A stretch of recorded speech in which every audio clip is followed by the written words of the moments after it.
Hi, I'm Matt Goodwin, and this is my beginner's guide to shooting Olympic trap.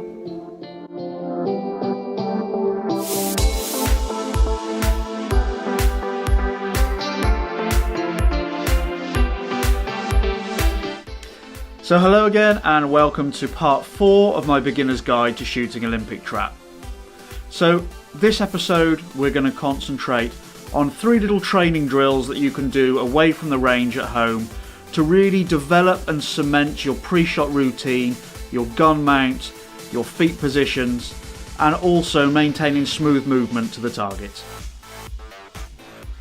So before commencing any sort of dry training at home, it's worth just mentioning to anybody else in the house what you're going to do, so they're not suddenly shocked when they walk into a room and see you with a gun mounted in your shoulder. It's also really beneficial when we do this sort of training to have a simulated shooting stand, whether that is you imagine 3 sides of the square from tiles on the floor, a mat, a rug, or whether you just get some cardboard and cut a square out of it that you can place on the floor and use as your shooting mat. So the first drill is very simple, and all this is about is repetition and perfecting gun mount. So if you imagine just standing on the shooting square, get your feet in the right angle, your knees slightly bent, you weight forward, and then just close the gun up and practice mounting away, up, into the shoulder, head onto the stock and down. You then hold, call pull, and concentrate on holding the gun steady when you call pull and just after. Then put the gun down, open the gun, have a rest for a few seconds, and then start again. Now the reason we do the call and the holding the gun still is one of the biggest mistakes in trap shooting is people going too soon. So they call pull and they're off.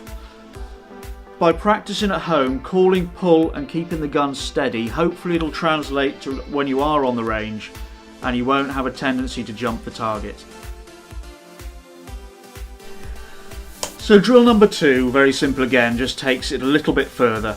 So this time you start off your shooting stand, you step onto the shooting square, you get your feet right, your knees right, your weight forward, you do your correct gun mount, and you bring the gun down into the ready position, you call and you hold still, then just put the gun down again, walk off, have a few seconds break, come back round and walk onto the shooting stand and do exactly the same again.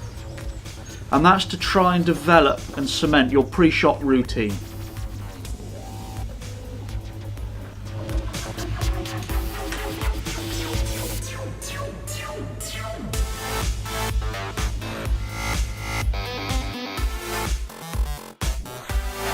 So drill number 3 adds a little bit of movement, and this is to try and smooth out our movement, build up our core muscles, and really get used to controlling the gun as we move to the target. So it's quite simple. Step onto the stand again, feet, knees, weight forward, mount the gun, come down into your ready position, call for the target, wait, and then slowly move the gun. Also, when you're doing it, it's worth trying not to look at the end of the gun. So if you cast your eyes out to the wall, because the last thing we want to do is start looking at the end of the gun when we're shooting. So just looking out, smooth, slow movement to the left. And again.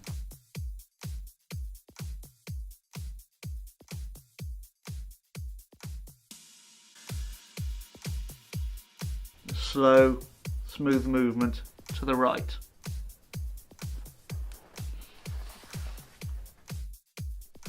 So thank you very much for watching part 4. If you've enjoyed it or learned something, got something from it, if you could please like, share or subscribe, I would really appreciate it. So coming up in part 5, we're going to be looking at hold points, which is where we hold the gun when we're waiting for the target. And we're going to look at pick-up points, which is where we hold the eyes and how we use the eyes to first pick up the moving target.